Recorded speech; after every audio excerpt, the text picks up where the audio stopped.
guys, it's Mitch Maley and welcome back to another episode of Punk Rock Politics.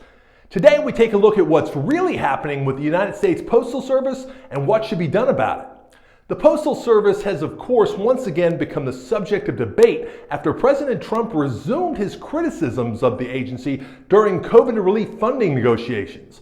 But attacks on the service from the right actually predate this president by decades.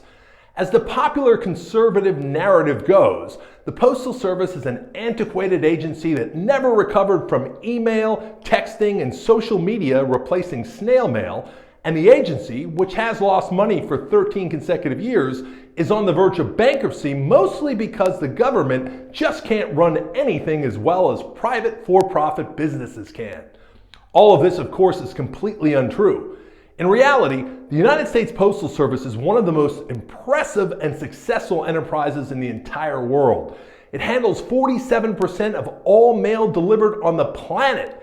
That's nearly 150 billion pieces of mail each year. In fact, every 16 days, the Postal Service delivers more mail than UPS and FedEx ship in an entire year combined. The agency employs over 500,000 workers, each of whom makes a living wage with above average benefits.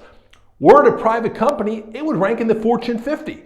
On top of all that, it's an important economic engine in that a lot of business transactions and the tax revenues they generate only take place because of the availability of fast, reliable, and inexpensive shipping at a fixed cost to and from any address in the United States.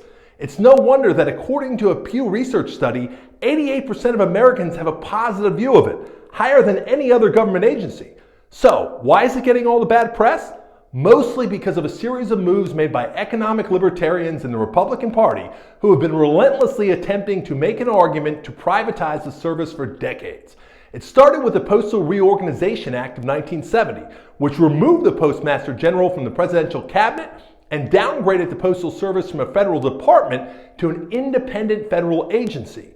That legislation also required that the Postal Service be self-funded through its own operations. So unlike the Department of Agriculture, for instance, it doesn't get financial support from the federal budget, despite its essential nature. And while it was still subject to congressional oversight, its oversight committee was eventually disbanded, meaning there were no longer members of Congress charged with keeping regular track of its health and progress. The biggest blow to the agency, however, came in 2006, when Congress passed the Postal Accountability and Enhancement Act, the first major reorganization since that 1970 legislation. President George W. Bush threatened to veto the bill unless it included an asinine requirement that the Postal Service pre-fund 100% of its retirement health benefits for 50 years into the future. If that wasn't bad enough, the requirement included 10 years of statutorily mandated payments of about $5.5 billion annually from 2007 to 2017, which of course wound up including a massive economic downturn during the Great Recession, which naturally depressed revenue at the agency.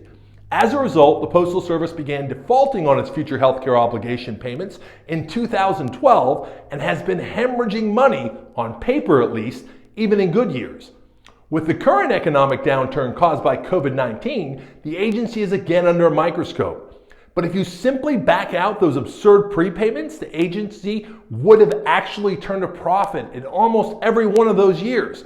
And while it's true that it could improve some of its operations, it's precisely that unnecessary pre-funding that has prevented the agency from modernizing by making other capital investments.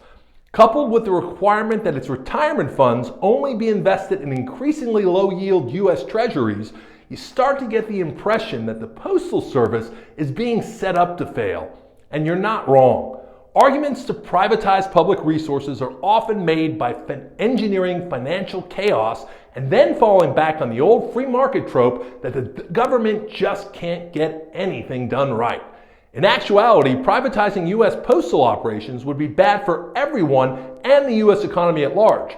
For starters, private sector carriers don't deliver to remote rural areas where it's unprofitable, and many of them actually use the Postal Service to complete some or all of a partial shipping route. So some shipping simply wouldn't be available or would at least be cost prohibitive for most transactions.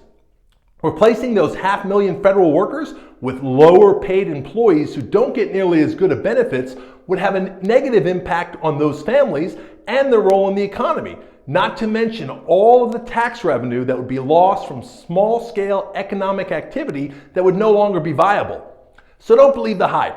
The U.S. Postal Service is a great success story that Americans should be proud of, and there's no way we should accept its engineered failure just so that a handful of companies can increase profits for their shareholders. That's it for today, guys. I'm Mitch Maley, and as always, thanks for watching, and remember that you can get more on this and other subjects at our website, punkrockpolitics.com.